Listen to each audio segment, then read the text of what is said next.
प्यारे दोस्तों, सादर अभिवादन। मैं हूं महेश कुमार वैद्य और आप देख रहे हैं एनजेपी हरियाणा। बात जंगल सफारी की होगी।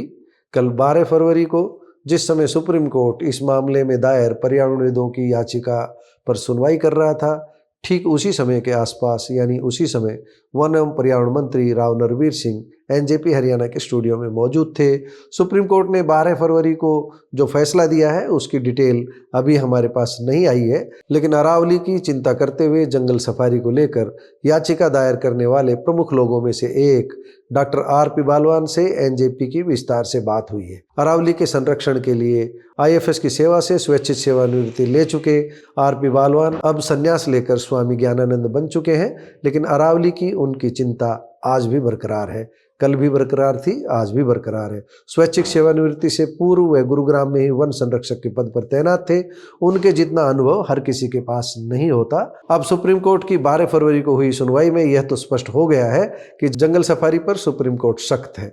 ऐसे में यह संभावना भी व्यक्त की जा रही है कि कहीं नायब सैनी और राव नरवीर सिंह का ड्रीम प्रोजेक्ट खटाई में तो नहीं पड़ेगा, रुक तो नहीं जाएगा। हालांकि नायब सरकार जंगल सफारी को 10,000 से घटाकर 3300 एकड़ करने को तैयार हो चुकी है। इस बारे में सुप्रीम कोर्ट में भी कह दिया गया, मगर अभी कई बाधाएं बाकी हैं। सुप्रीम कोर्ट ने भी इस तर्क को अभी स्वीकार नहीं किया है।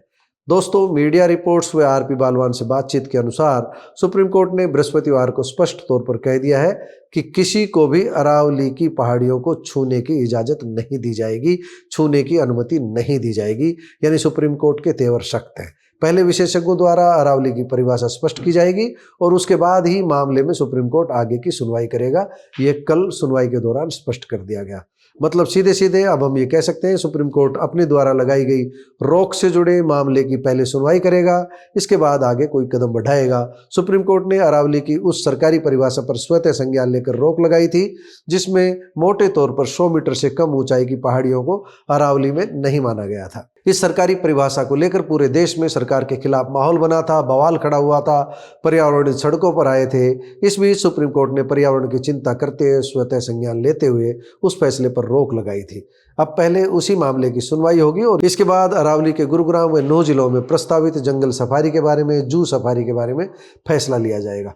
आइए आगे बढ़ने से पहले इस मामले में राव नरवीर सिंह की बात सुन लेते हैं। उन्होंने एनजेपी से बातचीत में कल क्या कुछ कहा था।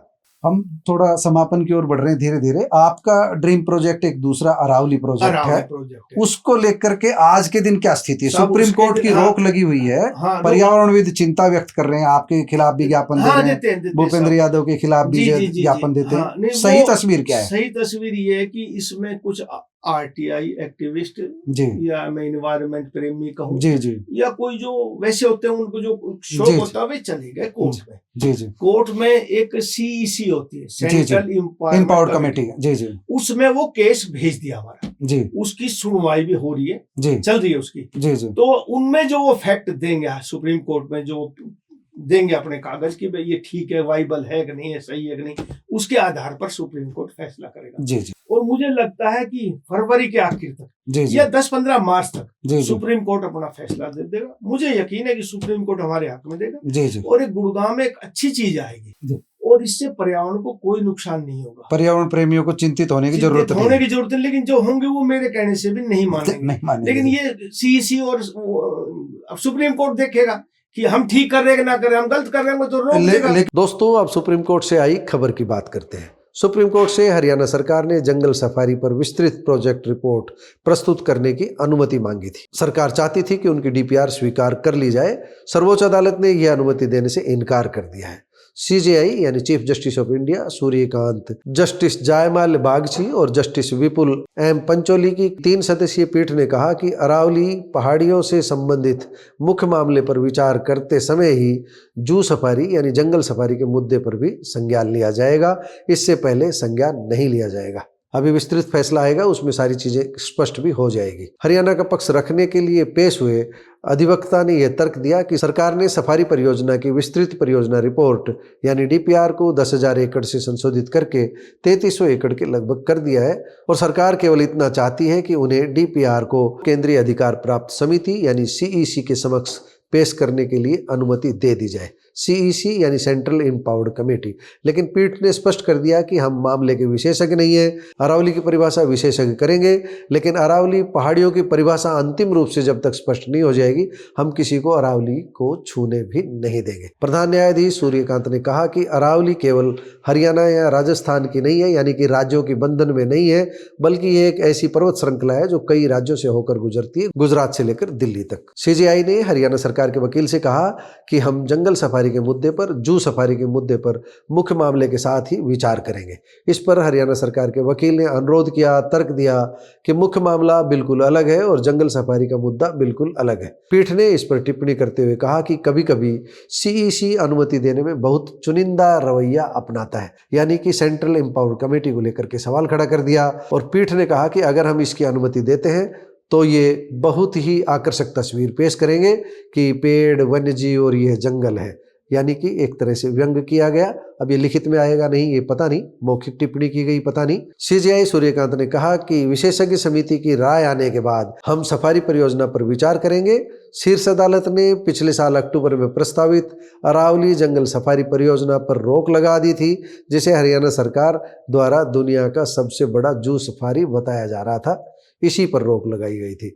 जू सफारी परियोजना का उद्देश्य गुरुग्राम और नूह जिलों में स्थित पर्यावरण की दृष्टि से नाजुक अरावली पर्वत श्रृंखला के 10,000 एकड़ क्षेत्र में बाघ, तेंदुआ, शेर के लिए क्षेत्र स्थापित करना और सैकड़ों प्रजातियों के लिए, पक्षियों के लिए, सरीसृपों के लिए, तितलियों के लिए आश्रय देना था। इस तरह की हरियाणा सरकार की प्रोजेक्ट रिपोर्ट में तस्वीर थी। सुप्रीम कोर्ट भारतीय वन सेवा यानी IFS के सेवानिवृत्त 5 अधिकारियों और गैर सरकारी संगठन पीपल्स फॉर अरावली द्वारा संयुक्त रूप से दायर याचिका की सुनवाई कर रहा था। इस याचिका, जिसमें हमने पहले ही कहा है कि RP बालवान भी इनमें से एक है जिन्होंने याचिका दायर की है, उनमें से एक प्रमुख नाम RP बालवान का है।